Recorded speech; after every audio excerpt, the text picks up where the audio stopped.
Bonjour à toutes, bonjour à tous. C'est très bizarre comme moment ce lancement, on a l'impression qu'on est en live à la télé, absolument pas.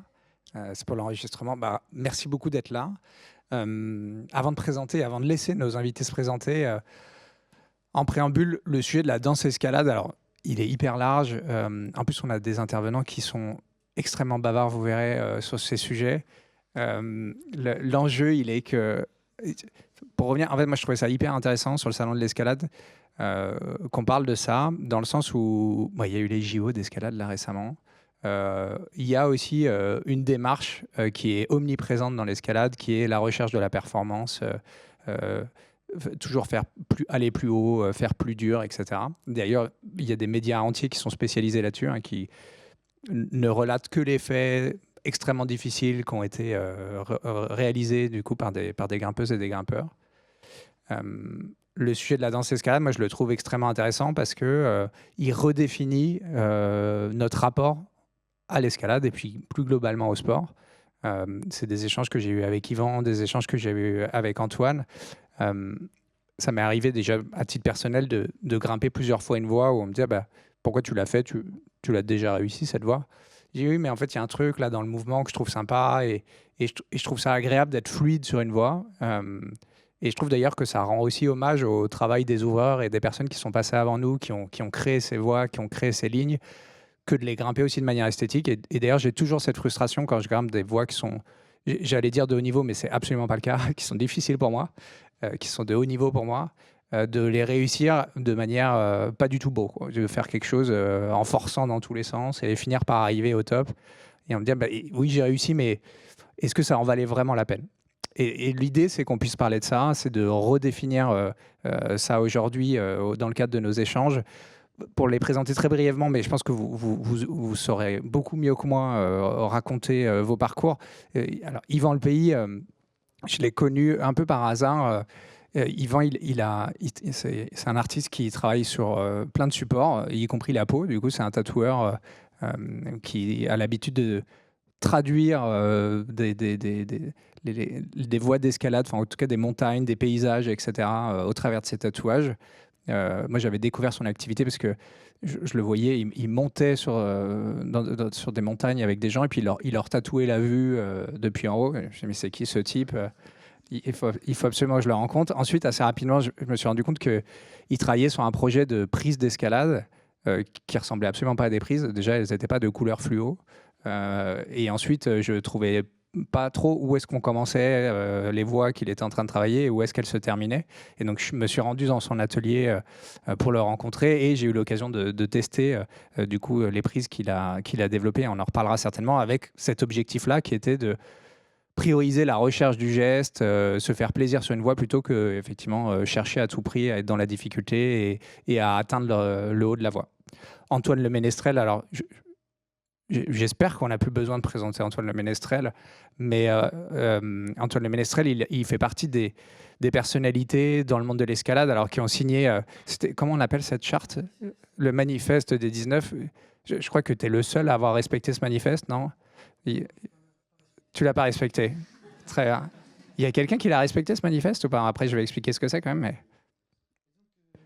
je sais pas si c'était une bonne idée de lancer Antoine Oui, tout de oui, suite, mais il y a que Patrick Béraud. ah, c'est Patrick Il Béraud. a organisé des compétitions, Il les a pas, il les a mais pas. il n'a pas participé à une compétition directement. Parce que du coup, Mais il avait quand même l'esprit compétitif, qui est deux choses différentes. parce que ce manifeste avait du coup pour vocation à s'engager à ne jamais faire de compétition au moment où l'escalade du coup commençait à apparaître avec ses premières compétitions.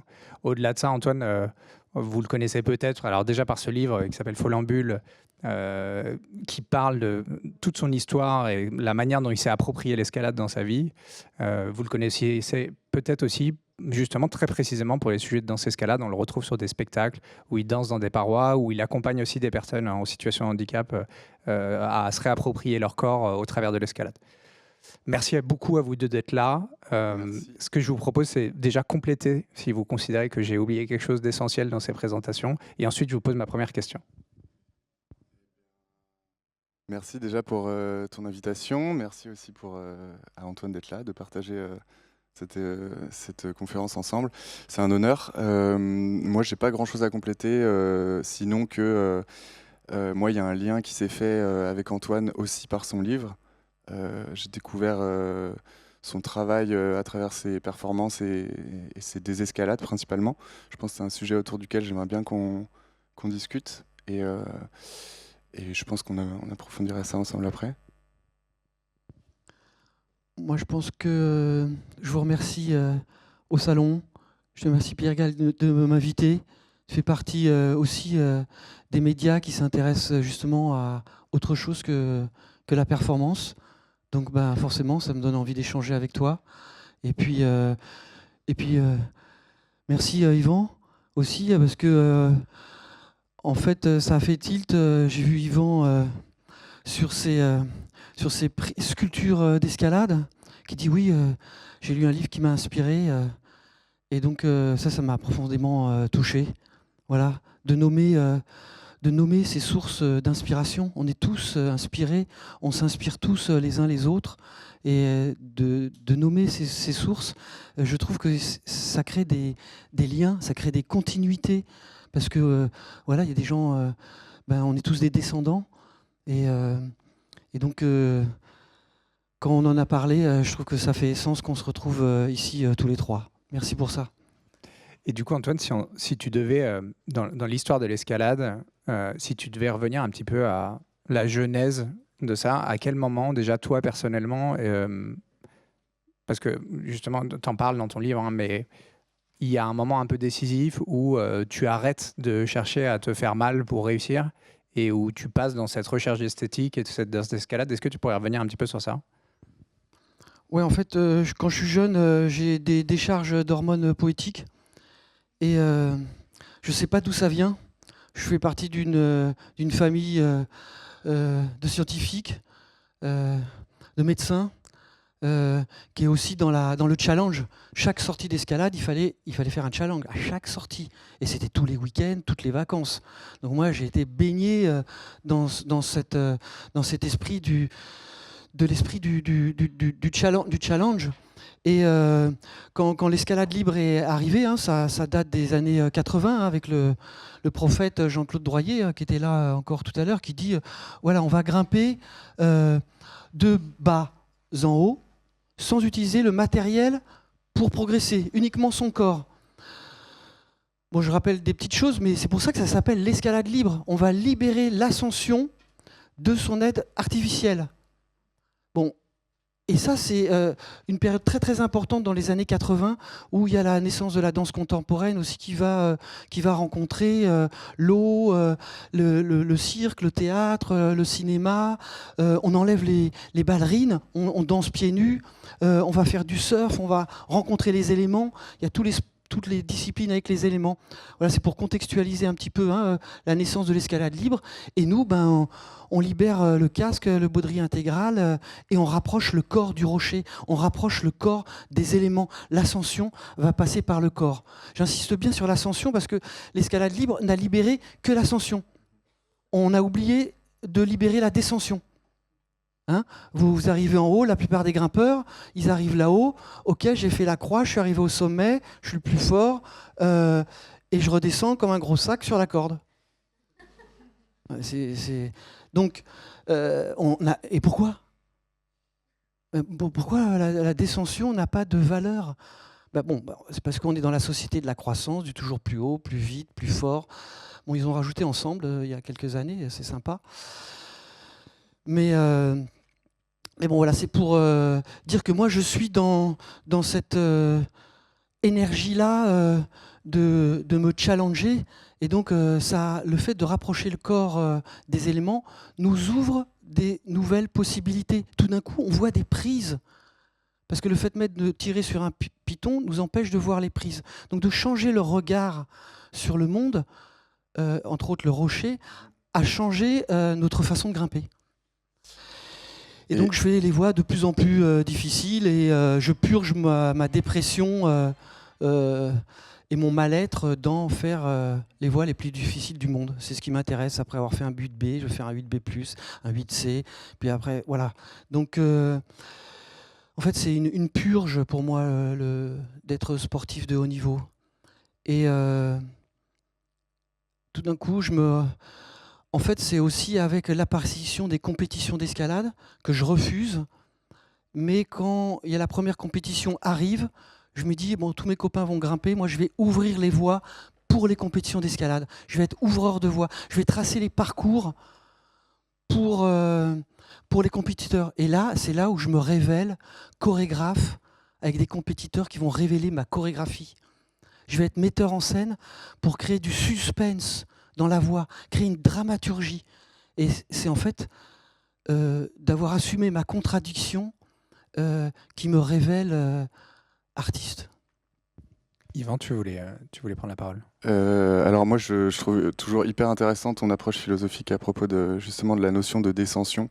C'est un truc qui, je pense, même s'élargit aussi en fait à l'apparition des sculptures d'escalade. En fait, on est sur, pour moi, donc c'est plutôt le sujet qui va me toucher, mais c'est la fabrication et le modelage de volumes artificiels pour justement créer une escalade urbaine et nouvelle pour les gens qui ont justement pas eu accès aux montagnes et à ces environnements naturels. Je trouve le pont évident et hyper intéressant justement entre, toi tu parles de la forme des rochers et de la manière dont le rocher va, comme je te cite, hein, mais une partition minérale du coup guider les mouvements de ton corps sur l'ascension, donc toi aussi dans ton cas dans la descension.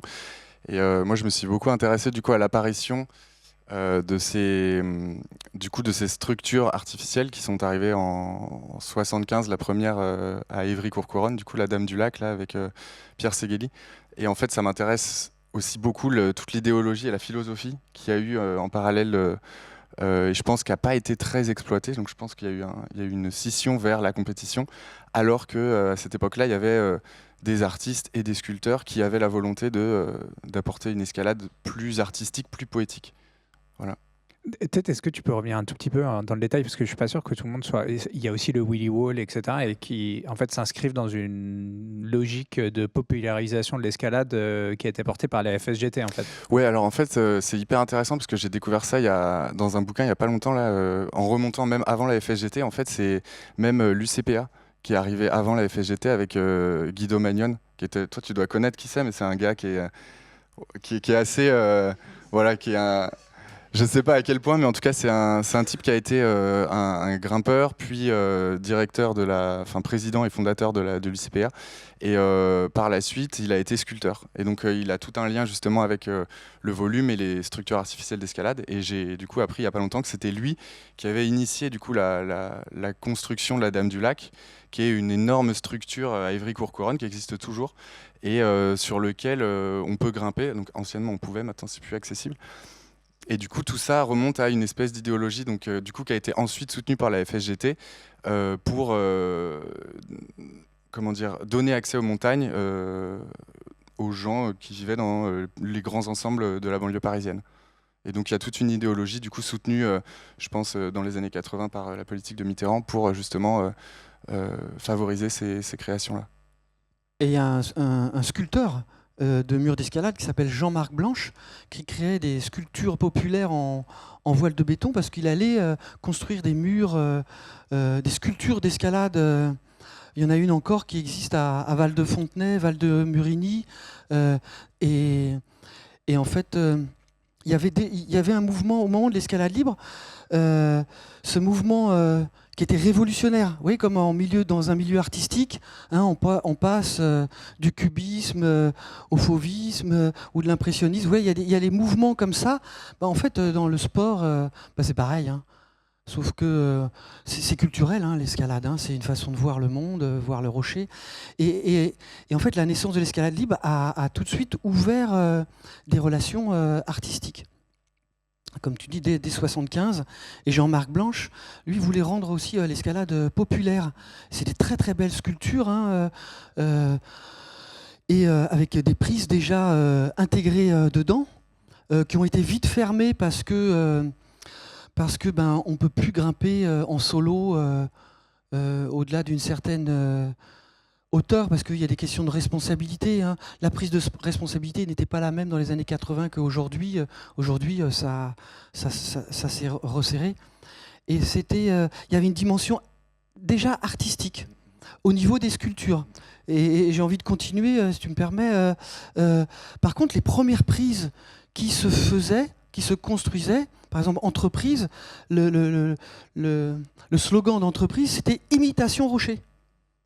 Ils faisaient des prises avec des gouttes d'eau, mais des prises traumatisantes, mais même pas où on peut imaginer. C'était qui faisait mal aux doigts. Ils imitaient bien le rocher. Oui, donc par contre, ça a été réducteur au niveau de la prise. Et puis, il y en avait, mais par contre, Thomasson avait fait que des prises en résine qui n'ont pas du tout été appréciées, qui glissaient. Ben maintenant, c'est les prises qui sont à la mode aujourd'hui. Donc en fait, il y a eu toute une évolution autour de la prise, un changement de mentalité, de sortir du fait que les murs d'escalade, ça devenait une pratique à part entière. Ça devenait une nouvelle pratique. On n'allait plus grimper pour s'entraîner sur les murs pour aller grimper en extérieur, comme on grimpait sur les rochers pour aller grimper en montagne plus tard. Comme le rocher, c'est individualisé, la pratique du mur d'escalade, c'est individualisé, et donc ça a individualisé les prises. Et donc, voilà, je suis content aussi quand j'ai vu tes prises, je me suis dit, ah ouais, super, il y a de la créativité qui arrive, mais non pas liée que à la performance, mais liée à la gestuelle. Mais déjà merci, c'est un honneur en vrai. Moi je crois que il est temps de... Je vais lire juste un truc que j'ai extrait de une phrase que j'ai extraite de ton bouquin, et je pense qu'elle a été aussi une amorce pour moi du lancement de ce projet. Ça faisait longtemps que moi je m'intéressais donc à travers mon travail de dessin aux formes des rochers, à l'étude des formes des rochers, de montagnes, etc. J'aime beaucoup cet environnement minéral parce que il guide les mouvements forcément, mais moi ayant un rapport au corps, etc. avec le tatouage, j'avais aussi envie de chercher des nouvelles formes, donc pour mes dessins, etc. Et quand je suis tombé sur ce passage de ton bouquin, tu dis moi quand je regarde un mur d'escalade, je vois un décor de spectacle de danse-escalade. Et du coup ensuite tu conclus en disant il faudra créer des nouvelles prises. Je veux jouer avec l'équilibre entre escalade et danse. Donc moi, j'avais déjà découvert le travail de Patrick Béraud avec du coup ses projets de danseur étoile, et j'avais trouvé ça ultra inspirant. Et en fait, Patrick Béraud, je crois qu'à un moment donné, il a été quand même fauché, lui, par la performance. Tu me diras ce que toi t'en penses, mais je crois qu'il a été rattrapé aussi par la médiatisation de ses projets de plus en plus importants et de plus en plus techniques. Et moi, ce qui m'a touché dans ça, c'est justement ta vision de dire... l'escalade, comme tu le dis tout de suite, l'escalade sur mur en fait est une nouvelle pratique, et la création de nouvelles prises va aussi permettre des nouveaux mouvements. Parce que mine de rien, dans la nature, on a une possibilité de variante qui est énorme, mais qui malgré tout peut aussi être améliorée presque par la création de prises avec des formes totalement libres, encore plus exagérées qu'elles ne le sont en extérieur.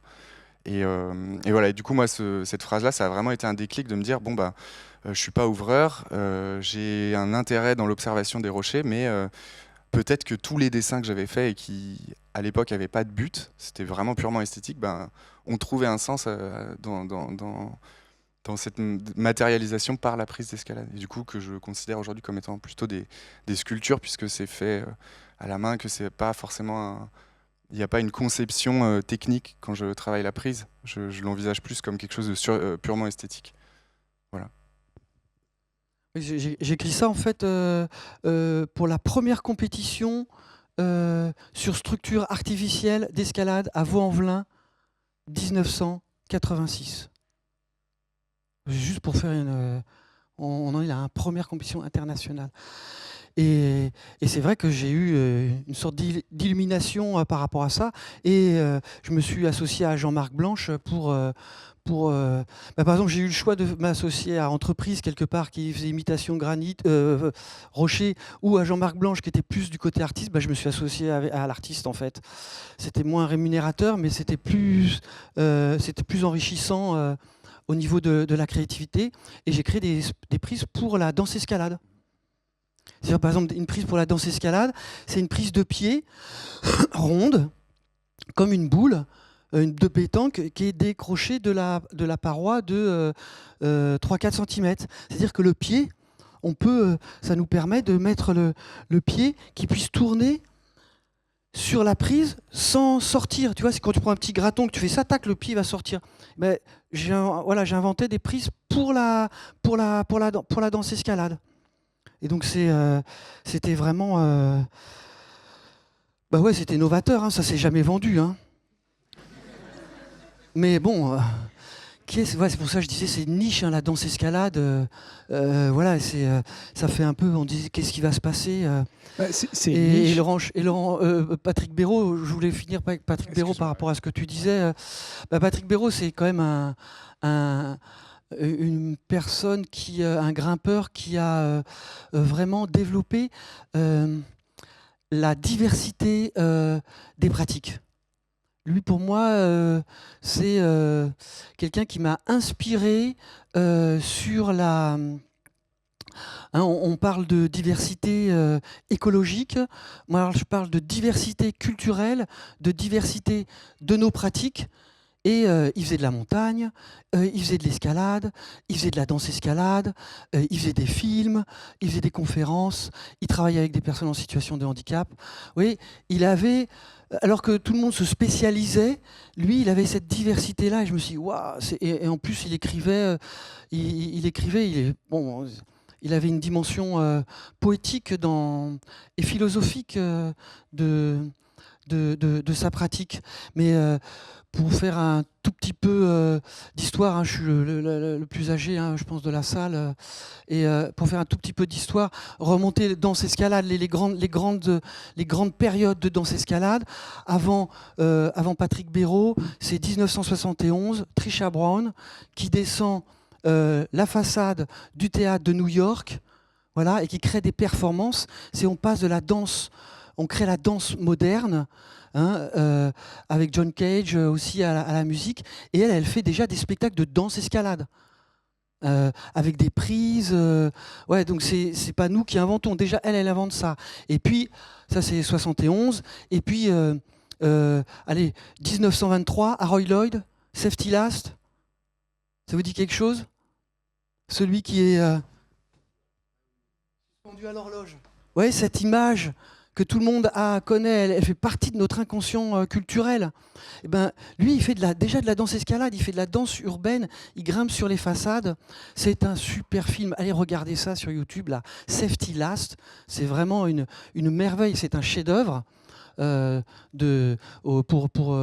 m'a inspiré. Moi, je suis fan de ce personnage. C'est celui des moins connus. Hein. Il y avait Charlie Chaplin, Buster Keaton et Harold Lloyd, le moins connu. Mais c'est vraiment incroyable. Et puis Patrick Béraud, il fait 1989, il fait Grimpeur étoile. Tout le monde connaît pratiquement La vie au bout des doigts de Patrick Edlinger. Mais dans le pendant culturel et artistique, c'est Grimpeur étoile de Patrick Béraud, avec Laurent Chevalier, par contre. Et là, qui raconte, c'est un des plus beaux films. C'est pas un documentaire, c'est vraiment une fiction sur l'histoire de l'escalade. C'est voilà, Grimpeur étoile, allez-y. D'ailleurs, ce qui a en partie expliqué le succès de La vie au bout des doigts avec Patrick Edlinger, c'est l'esthétique, parce qu'en réalité, il y a eu beaucoup de discussions autour de j'ai entendu beaucoup de discussions de comptoir autour de la difficulté relative de certaines voies que Patrick Edlinger escaladait. En réalité, ce qui a fait que ce film a accroché, enfin ce documentaire a accroché le grand public, c'est d'abord l'esthétique du mouvement, la mise en scène de tout ça, d'ailleurs avec une musique un peu psychédélique qui avait été composée spécialement pour le documentaire. Ouais, et la vérité, c'est que là-bas, c'était Patrick Béraud qui était censé faire le... Et je crois qu'il a refusé parce que, faute de disponibilité. Il y a pas une histoire comme ça? Ah, ok. Oh, wow. On connaît. Vas-y, raconte. Marie-Laure, elle connaît bien l'histoire aussi parce qu'elle travaille dans le cinéma. Et elle était script sur le film Grimpeur étoile. Puis qu'on hébergeait Patrick Béraud à la maison. Donc, ils devaient être réunis, je crois, sur ce film, c'est ça? On devait avoir les deux Patrick, là. C'est pas ça l'histoire? Non, sur le film, toujours pas. Pour la petite histoire, sur La vie au bout des doigts, ça devait être Patrick Béraud parce que c'était lui qui était connu. Hein, il était plus âgé que Patrick Edlinger. C'était le petit jeune Patrick Edlinger. Et Patrick Béraud, il avait une éthique personnelle par rapport au solo. Et son éthique, c'était, moi, le solo, je le fais pour moi. donc je ne vais pas faire des solos devant les caméras. Il trouvait ça indécent. Et donc il a dit, si vous voulez, j'ai un copain avec qui je grimpe, parce qu'ils faisaient cordée déjà ensemble à Toulon, hein, ils habitaient dans le même endroit. Hein. Béraud, c'était Saint-Janet, et Patrick Hédlinger, c'était Toulon. Donc ils grimpaient ensemble. Et donc il a présenté Patrick Hédlinger. Et si le film est connu, en effet, c'est parce qu'il grimpe très bien. Il a beaucoup de grâce, Patrick Hédlinger, quand il grimpe, mais aussi parce qu'il grimpe en solo. Et que ça accroche le grand public quand même, le solo, tu mets ta vie en danger. Et puis il y avait aussi l'esprit, le sandwich et le verre d'eau. Hein, j'arrive en haut et je mange le sandwich, verre d'eau. Donc les joies simples. Hein, c'est ce dont on parle aujourd'hui, revenir à une résilience, à une sobriété de la vie. Donc ça, c'était déjà ce côté de la sobriété de la vie, c'était déjà dans les années 80. Parce que dans les années 80, il y a un retour à la nature qui se fait. Hein. Il y a beaucoup de communautés qui vont se créer dans les campagnes. Aujourd'hui, il y a plus un retour à l'environnement, puis on change d'air. Hein. Donc c'est ça qui s'est passé. Même il y a une phrase dans le film qui dit moi je vais pas faire de solo sur commande. Oh gars, mais là tu as 3 caméras autour de toi. Donc Patrick Hédlinger dit ça. Mais ça c'est un texte de Patrick Béraud. Moi j'ai une lecture du film qui a pas du tout la même que la vôtre. Vous pensez que c'est un documentaire. C'est presque plus une fiction qu'un documentaire. Oui, j'entends. En tout cas, ce que je trouve intéressant de souligner sur ce film, c'est plus comment est-ce que cette notion d'esthétique en fait vient influencer le succès. Et d'ailleurs, si on regarde, et moi ça m'intéresserait beaucoup d'avoir votre avis sur le sujet, aujourd'hui, on a une évolution des prises, on en a parlé, des types d'ouverture, etc. Et d'ailleurs, même en compétition, on cherche à rendre l'escalade plus glamour, à rendre l'escalade aussi plus excitant à l'écran dans le cadre des compétitions, etc. Et on a de plus en plus cette recherche, du coup. Alors, il y en a qui vont grossir le trait en parlant d'une transformation de la pratique vers le parcours, etc., avec plus de jetés, des mouvements compliqués, etc. Mais en tout cas, on a une évolution de l'ouverture des prises, etc., qui semble rechercher ce sujet du mouvement quand même. En tout cas, ça m'intéresserait d'avoir votre avis là-dessus, sur ce que vous analysez par rapport à ça. Ouais, je pense qu'il y a... Alors, je sais pas, moi, d'un point de vue philosophique, en tout cas esthétique, il y a les deux qui s'entrecroisent. Moi, dans la conception que j'avais de la prise, ce qui m'a lancé dans le projet, c'est l'idée justement de retirer... Enfin, ça a été, je pense, la première expérience, c'est de grimper en extérieur. Tout d'un coup, étant vraiment, moi, un grimpeur de salle, en fait, à la base, j'ai pas appris à grimper dehors. Et quand je suis arrivé dehors la première fois, j'ai été complètement perdu, ne trouvant plus aucune prise, plus de couleur, plus de code en fait. Donc c'est aussi quelque chose qui m'a questionné.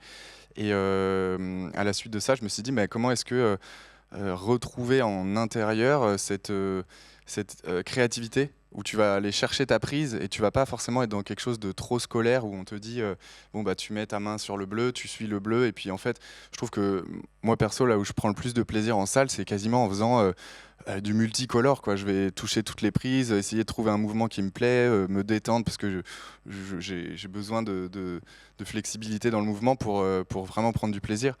Et du coup je trouve que justement pour moi la prise aujourd'hui, c'est essayer de trouver des environnements en intérieur qui te redonnent cette créativité, et puis te dire en fait ton objectif c'est le top. Pour moi le top, et c'est là où je te rejoins sur justement la descension et cette philosophie là, c'est le fait de dire j'arrive en haut, je dois coller mes 2 mains sur le top et tout le monde est content. Je trouve que c'est un peu scolaire, voire ouais, ça peut même créer de la frustration, alors qu'en fait, on est censé kiffer grimper, et on se retrouve à devoir absolument coller ses 2 mains en haut pour dire ça y est, j'ai grimpé. Non, en fait, grimper, ça peut être monter en diagonale, redescendre, etc. Et pour moi, c'est là où justement, je pense qu'il y a un truc à faire avec les prises. Il y a quelque chose de redonner de la créativité, redonner du mouvement, parce que c'est ce qui est agréable dans l'escalade, c'est pas se défoncer les doigts sur des réglettes. Hein. Après, c'est ma... Antoine, tu veux réagir par rapport à ça, surtout sur les réglettes Si, bon, ça fait partie du jeu, hein, la performance, quoi. Mais bah, c'est une dictature, hein. La dictature de la réussite, la dictature du sommet. C'est quand même... voilà, c'est très compliqué ce dont tu parles, parce que on est cultivé avec des super-héros, des hommes forts, seuls, qui veulent changer le monde. On est dans l'esprit de la croissance. Quand tu as fait quelque chose, tu veux faire plus dur, plus loin, plus fort. Tu veux gagner toujours plus d'argent, plus de voitures, plus de femmes, plus de... Voilà, on est dans le toujours plus. Donc, et on est cultivé, on est baigné, donc si on ne fait pas une réflexion sur le fait que il faut rentrer en état de résistance par rapport à cette dictature du haut, ouais, on peut changer les prises, mais ça peut contribuer. Mais pour moi, c'est plutôt de l'ordre philosophique et culturel que doit s'opérer le changement. C'est-à-dire, ça peut changer des prises dans le sens où toi, tu mets pas de couleur, et à ce moment-là, tu voyages, et ça devient un voyage qui part, qui va vers le haut, et qui redescend. Parce que un bon grimpeur, c'est un grimpeur qui rentre à la maison. Le sommet est une voie sans issue. Hein, et donc la descente n'est pas indécente.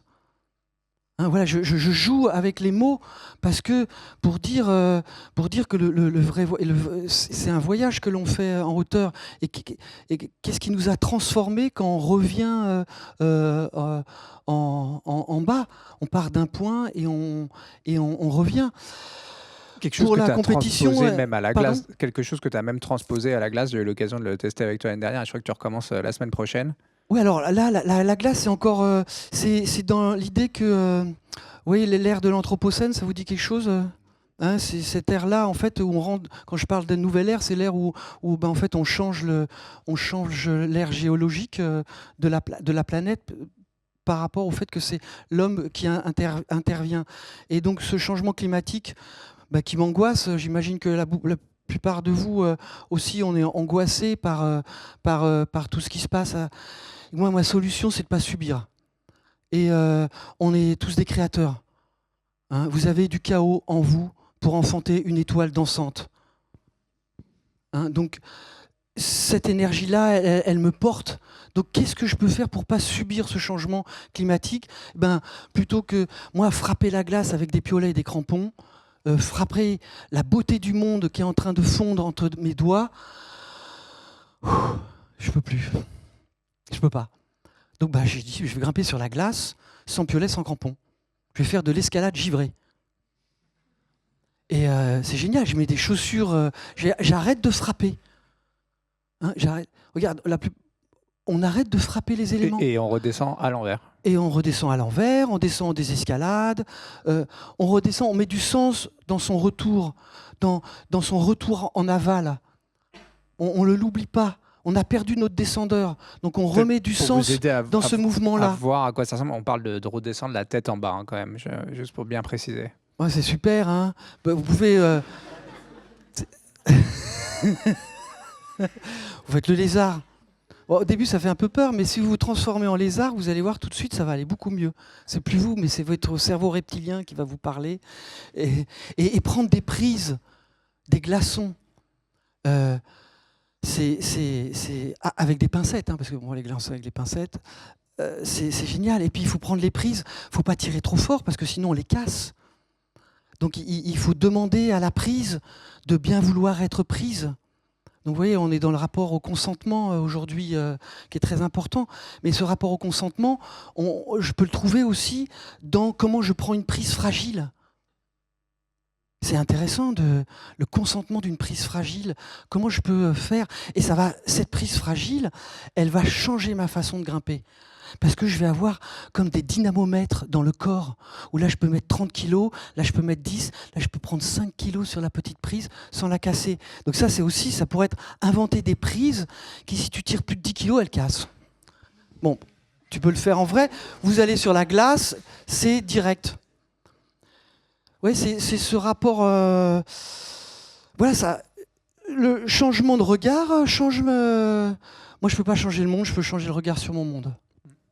Et d'ailleurs, Yvan, toi, tu as travaillé avec une logique assez, je ne sais pas si logique c'est le bon terme, mais en tout cas dans la même réflexion à Fontainebleau avec une athlète où tu as fait toute une série de tableaux pour suivre les mouvements. Justement, on ne reconnaît absolument pas l'athlète, on est concentré uniquement justement sur ces mouvements. Est-ce que tu pourrais nous en parler?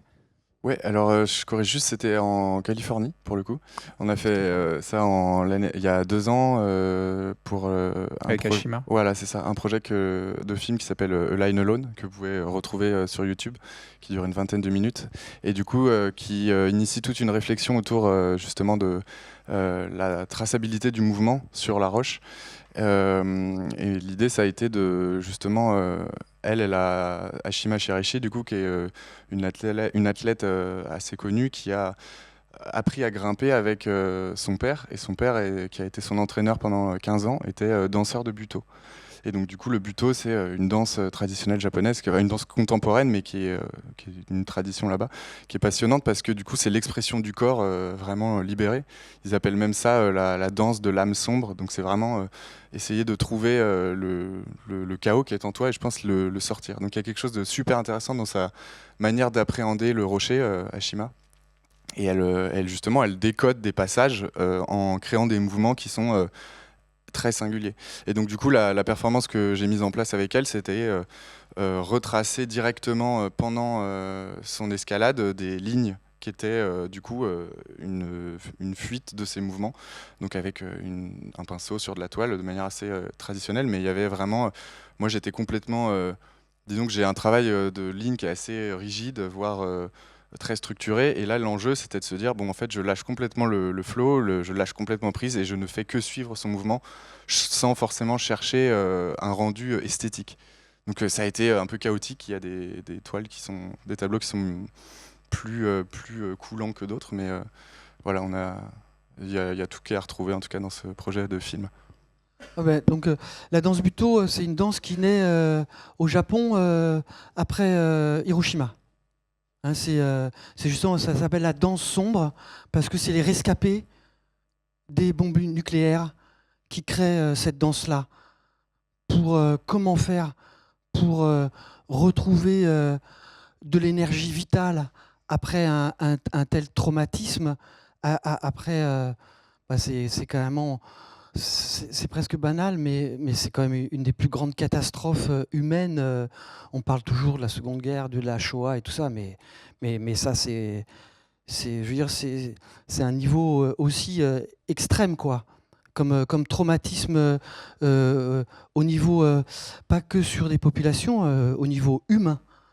Donc c'est une danse qui a beaucoup accompagné ces gens, ces Japonais à s'en sortir pour faire renaître l'élan qui nous fait vivre. Pourquoi je suis sur Terre? Pourquoi je vis? Qu'est-ce que je vais faire de ma vie, quoi? Bon, moi, j'ai pas eu de bombe nucléaire, mais je suis né à cette époque-là, quoi. Et donc c'est vrai que c'est une question, où est-ce que je vais mettre mon énergie vitale de vie? On s'est tous, je pense, posé cette question. Et puis je réagis aussi sur le dessin et sur la trace. Je ne sais pas si tu connais Patrick Cordier. Parce que moi, il y avait Patrick Edlinger, Patrick Béraud et Patrick Cordier. Patrick Cordier était prof à l'ENSA, c'était aussi un poète, il écrivait, et lui, il a été intéressé par savoir qu'est-ce qu'était un bon grimpeur. C'était un scientifique, et il s'est posé la question de qu'est-ce qu'un bon grimpeur. Et en fait, on travaillait ensemble sur la signature du grimpeur. Il étudiait la signature du grimpeur. C'est quelle signature, quelle trace de notre escalade on laisse sur la paroi. Et bon, il n'y avait pas les outils Internet que vous connaissez, hein, ça n'existait pas. Il y avait les appareils photo avec des pellicules, et on pouvait faire des pauses. C'est-à-dire on ouvrait l'appareil plus ou moins de temps, et là on ouvrait l'appareil, pardon, le diaphragme, merci, sur le temps de pause de l'ascension. et il mettait une petite lumière au niveau du bassin, ici. Et donc, à la fin, on voyait la signature du grimpeur sur la paroi. Alors si on n'était pas bon grimpeur, ça faisait des pelotes, si on hésitait, ça faisait des angles, et il étudiait l'entropie de la courbe. Bon, pour les scientifiques, il y en a, ils vont peut-être comprendre ce que ça veut dire, mais donc en gros, plus la courbe était fluide, plus il disait que c'était un bon grimpeur. Et moi, je lui ouvrais ses voies témoins. J'étais j'ouvrais et je faisais la courbe témoin. Donc ça pourrait peut-être aussi te donner des idées. Ouais, j'avais découvert ce projet justement.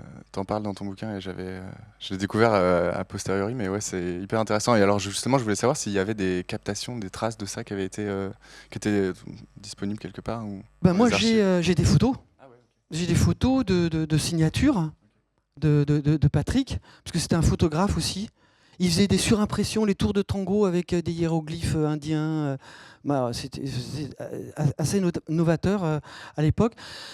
Bah, c'est un super projet à refaire. S'il y a quelqu'un qui a envie d'aller faire une thèse et aller à l'ENSA et chercher tout, personne. C'est le mec, personne vraiment s'en occupe. On parle que des deux autres, mais c'est quand même Patrick Cordier. Il a fait un truc super. Il faudrait aller fouiller dans les archives de l'ENSA pour aller redévelopper une histoire. S'il y a quelqu'un qui veut bien le faire, je veux bien rendre hommage à ces signatures de grimpeurs. Et du coup, sans faire une thèse et aller faire des fouilles archéologiques à l'ENSA, est-ce que vous avez, avant de passer à la phase de questions, est-ce que vous avez des conseils très concrets pour chacun pour se réapproprier sa pratique et justement s'inscrire plus dans cette esthétique du mouvement, dans cette danse escalade?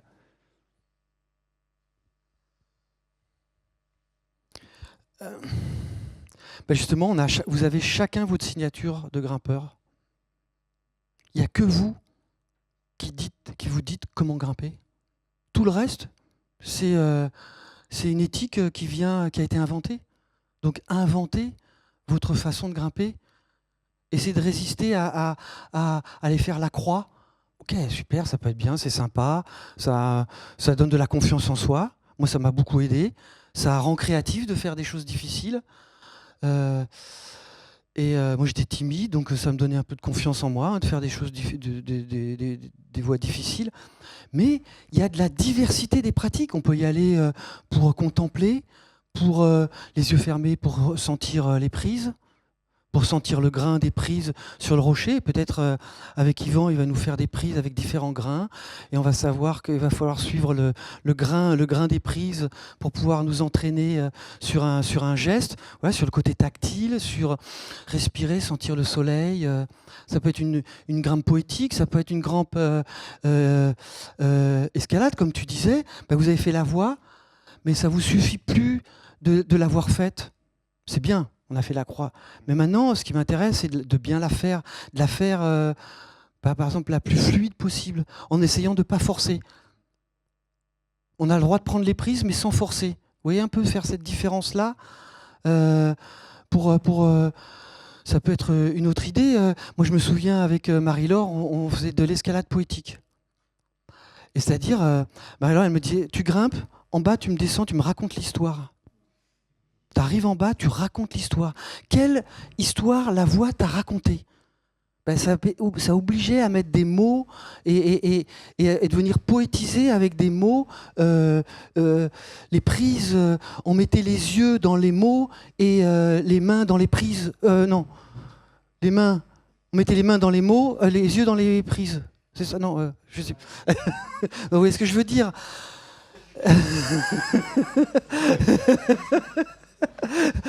Oui, on met les yeux dans les prises et les mains dans les mots. En tout cas, du coup, donc voilà, on peut se réinventer. C'est la réinvention. Vous voyez bien que la diversité, on parle de diversité du rapport à... hier, il y avait des super conférences sur la diversité écologique. Il y a la diversité culturelle. On a plein de façons différentes de grimper. On peut grimper avec des gens qui n'ont pas le même sexe, qui sont plus forts que nous, qui sont en situation de handicap. Vous voyez, on a une pratique où c'est nous-mêmes qui nous posons nos propres contraintes. Je peux grimper les pieds au-dessus de la tête. Je peux grimper en désescalade, je peux grimper dos au mur. Oui, inventez votre pratique. Merci. Ouais, je pense que...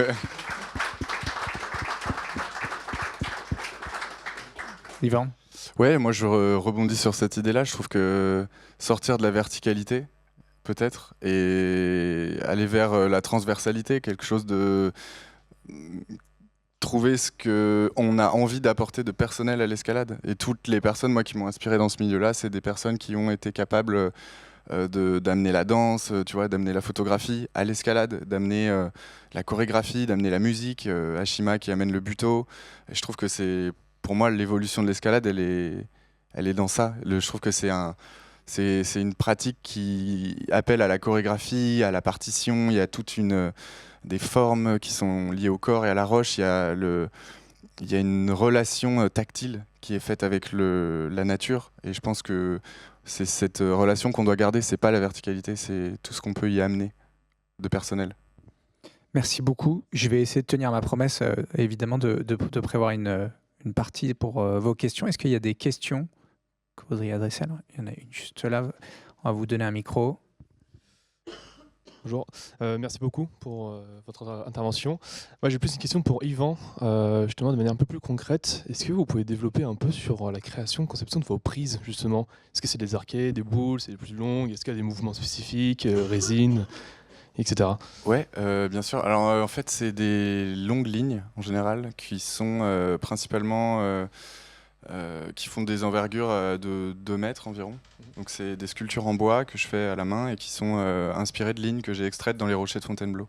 Donc ça ressemblerait à peut-être des grands idéogrammes avec des lignes qui s'entremêlent et tu as des courbes principalement et l'idée c'est de faire une prise à l'échelle du corps, pas juste à l'échelle de la main ou du pied, tu vois, il y a plutôt quelque chose de chercher l'amplitude. Et du coup, les prises sont des formes assez allongées. J'ai pas d'image là malheureusement, mais en tout cas, tu pourras retrouver via mon Instagram, il y a tout ce qu'il faut en contenu sur ça. Ok, merci. Merci. Est-ce qu'il y a une autre question? Là, monsieur devant.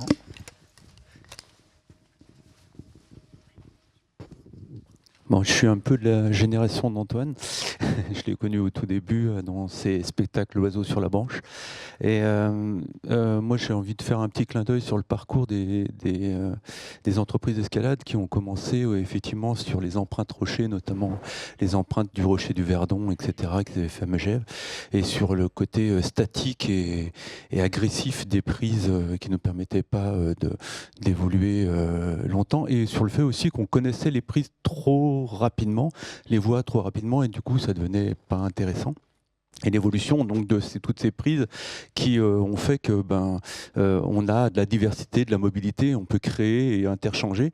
Et du coup, il ne faudrait pas qu'on revienne sur des choses statiques et comme ça. Et du coup, l'esprit français de justement rester très sur la grimpe, sur la falaise, la copie de la falaise, d'un point de vue esthétique. Et là, je rejoins Antoine sur le fait de la danse escalade qui nous propose sur des monuments, sur des lieux différents, sur aussi l'urban climbing, etc., qui a amené d'autres choses et qui ont amené les ouvreurs à faire des prises complètement différentes, complètement farfelues, ce qu'on ne s'autorisait pas avant.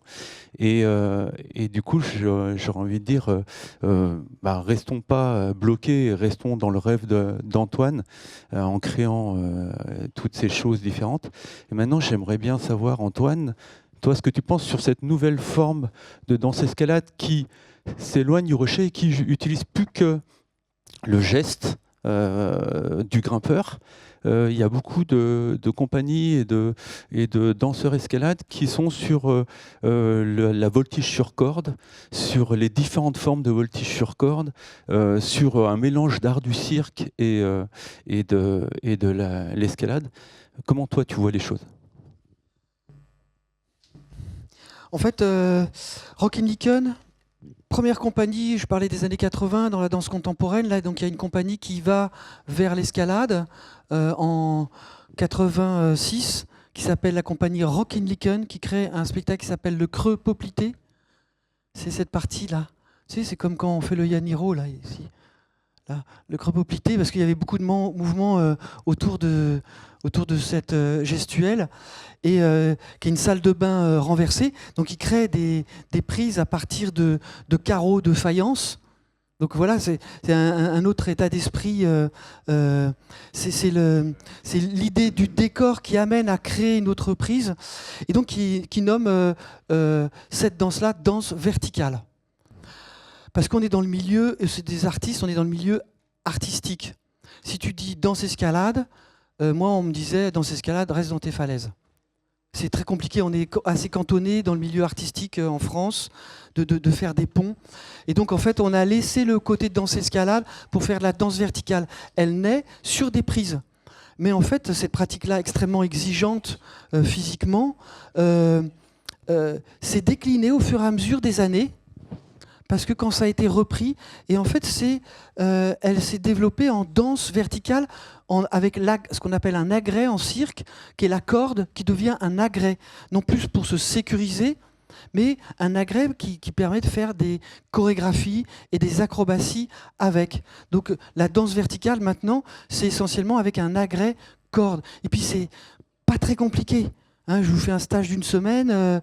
Si vous êtes un peu tonique et vous avez une bonne conscience du corps, moi je fais des petits spectacles au bout d'une semaine. Donc ça permet à beaucoup de gens, à des gens qui ne connaissent pas du tout l'escalade, qui sont ou que danseuses, il y a beaucoup de danseuses hein, dans ce milieu de danse verticale, d'aborder cette discipline-là. C'est très bien, ça fait partie de... Nina Caprez qui fait un très beau spectacle. Nina Caprez, elle travaille aussi, elle est sur des prises. Elle est plus sur, elle reprend des prises parce que c'est une grimpeuse et on lui a demandé de ne pas faire de la danse verticale, de la faire de la danse. Ça s'appelle aussi de la danse verticale. Moi, j'avais changé un peu, j'avais fait danse de façade, un peu pour passer à côté. Là, on fait tomber les façades, pas trop parce que moi, la façade, le mur, la limite, c'est mon espace d'expression. Mais donc maintenant, danse de façade, je suis revenu à danse verticale parce que... Et là, on a dit danse escalade parce qu'on est en fait dans le milieu escalade, ça parle plus, ça permet à un peu plus de monde de venir. Je pense que si on avait mis danse verticale, vous auriez été encore moins nombreux. Danse de façade, ça fait un peu chef de danse de chantier. Façade, ça fait ouais, on comprend pas où il est délit. Ouais, bon, si on me connaît encore, on peut peut-être comprendre, mais sinon c'est plus compliqué. Donc c'est pour ça qu'on a mis danse escalade. Moi, je trouve ça très bien, mais je reste encore en fait un des seuls danseurs à danser avec des prises et sur la partition architecturale. Et c'est génial parce que tu grimpes sur du zinc, après tu as une prise en brique, une prise en verre, une gouttière qui ne tient pas, une vis qui dépasse. C'est très très intéressant. Chaque prise est différente, même si elles sont toutes artificielles. Mais c'est plus exigeant la danse escalade. Je donne un stage aux Hivernales d'Avignon, là, au mois de février. Et un stage d'escalade givrée à Ice Climbing la semaine prochaine. Après, si vous voulez regarder sur la danse escalade aussi aux États-Unis, il y a Bandaloop, et qui est plus effectivement sur à danser avec la corde sur des façades de Yosemite ou sur des façades d'immeubles, etc., qui font des chorégraphies qui sont hyper intéressantes à observer. Est-ce qu'il y a d'autres questions ?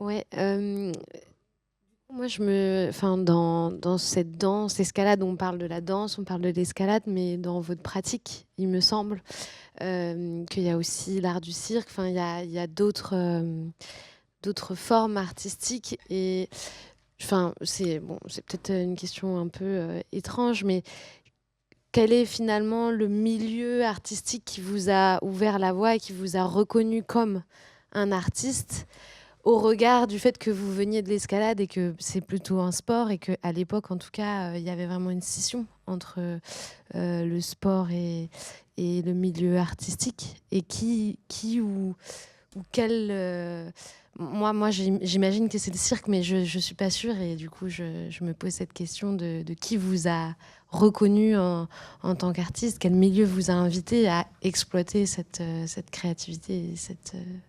Ah ouais, c'est vrai, on m'a pas souvent posé cette question. C'est super. Merci. En fait, quand je suis arrivé dans la danse, on m'a dit reste dans tes falaises. Ah oui, c'est violent, hein, quand tu veux changer de milieu. Et en fait, j'ai découvert les arts de la rue. Parce que dans les années 80, j'ai parlé de la danse contemporaine qui naît, mais il y a aussi d'autres mouvements artistiques qui sont nés. Le nouveau cirque, par exemple, avec le Cirque du Soleil ou avec Archaos, voilà. Ce nouveau cirque, il se libère de la performance entre guillemets liée au cirque, et il y a aussi le mouvement qu'on a appelé le mouvement des arts de la rue. C'est-à-dire que ce mouvement qui est dans l'espace public, qui est dans des lieux non dédiés, ni des théâtres, ni des chapiteaux comme des salles de danse comme le cirque. Et donc on vient poétiser le quotidien et des univers urbains et pas toujours dédiés au spectacle, bien qu'il y a beaucoup de mouvements, il y a beaucoup de spectacles populaires, hein, des déambulations qui se passent dans la rue. Hein, on connaissait les cracheurs de feu, vous voyez. Mais là, ça devient des spectacles qui sont créés avec, pas dans la rue, mais avec la rue. Vous voyez ce que je veux dire? C'est qu'on fait avec le contexte, on fait avec la façade, on fait avec le temps, la météo. Et là, c'est un espace de créativité qui n'était pas lié à une pratique, ni la danse, ni le théâtre, ni le cirque, ni les arts plastiques. C'était un espace que l'on venait dédier à l'art.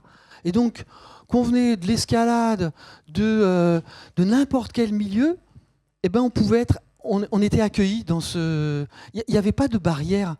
Ça n'avait aucune importance de savoir d'où tu venais à partir du moment où tu n'étais plus dans l'animation. Tu étais dans la création.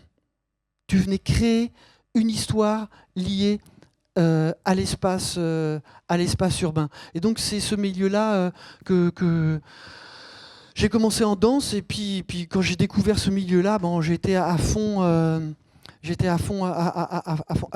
là-dedans.